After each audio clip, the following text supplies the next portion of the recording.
Hi mga sis! So, 4 days ganap nga ay kasama namin ng lola namin. So, nandito kami sa mall ngayon para kumain sa labas. Para i-celebrate lang yung graduation nila ate. So, nandito nga lang pala kami sa Pepper Lunch. Ang bilis nga dumating ng food namin. Yun na si ate ko, in-start niya na mag-picture ng pagkain.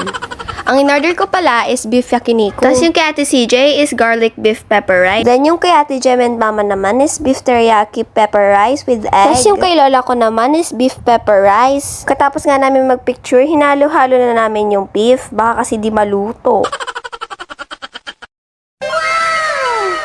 Grabe, parang gusto ko ulit kumain dito.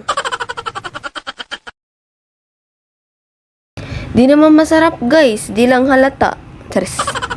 Sa sobrang bilis kong kumain, parang hinahabol ako ng aso.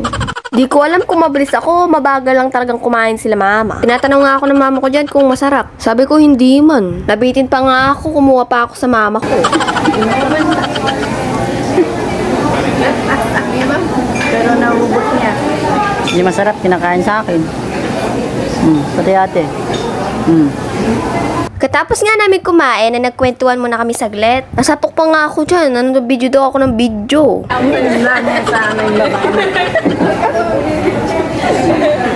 Katapos nga naglakad-lakad muna kami sa department store. Katapos nga namin mag-window shopping, napadpad naman kami sa Tom's World. Nagpapalit lang dyan si ate CJ ng 50 pesos. Diyan na lang kami nagpapalit ng mga tokens. Mahaba kasi yung pila dun sa counter. Ay, counter? May patakip-takip pa siyang nalalaman dyan. May nalaglag din naman. Nahirapan pa nga niyang pulutin dyan. Fake news pa more. Hindi niya mabunot. Punutin mo yan. Punutin mo yan. Ikaw gasa? Okay. Sa wakas nga, nakuha na namin. Plano ko nga ikutin yung buong Tom's World gamit yung tokens. Di ko alam na stay na lang kami sa isang laro. Nakaka-enjoy kasi yung laro na to, pati lola ko nang wiwiling manood. Yung laro kasi nito is yung parang hinuhulog na piso. Pero ginamit naman dito bola. Pero may ibang twist to ha. Basta yun. Pagkatapos nga namin maglaro ay hinatid na namin sa terminal si lola ko. Gusto niya na daw kasi bumuwi. Pagod na siya kakalakad. Bye-bye, me. Ingat. Tapos nga, pumunta naman kami sa favorite place namin nila ate ko. Ako ng 30, tapos sabi niya siya na daw. O diba, nilibre pa ako nila ate ng di oras. Tinupad na nila yung hinihingi kong yellow. Charis. Kalahati lang pala ng yellow. Green. Papalibre din yung isa. Oo. Eh, galing na! Wala. Ano pa, hindi ka pa na isa ako sasagot sa isa.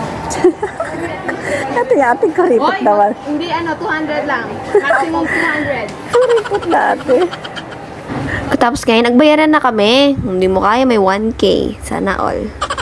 Pinapangaya ko pa nga dyan yung nabili ko. Sabi ko, first time ko makabili ng ganong kamahal. Siyempre, bayad ni ate.